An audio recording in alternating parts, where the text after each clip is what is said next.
the old. And you can see, look at the dirt. I told them to. That's why I call this the I told you so car.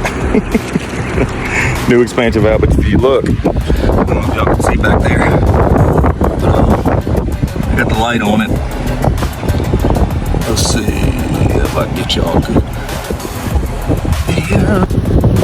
Okay, all right. You can see back there where the expansion valve goes. You don't have to remove none of that stuff. Just I had to loosen up that bracket to get the light. But it's not too bad. 12 millimeter to get it off, and you can see. I don't know. Yeah, here we go. Right. Anyway, 12 millimeter. Disconnect your lines over there, where you can pull both lines back to the passenger side to get some room. And again, this was the bad one. You can see the dirt, good. Yeah. So, and if anybody's wondering what charge rate is for something like this, they're just paying for this.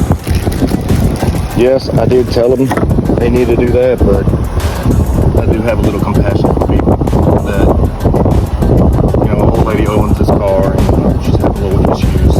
So no big deal. It's not my business. My daughter's shopping, so this is good.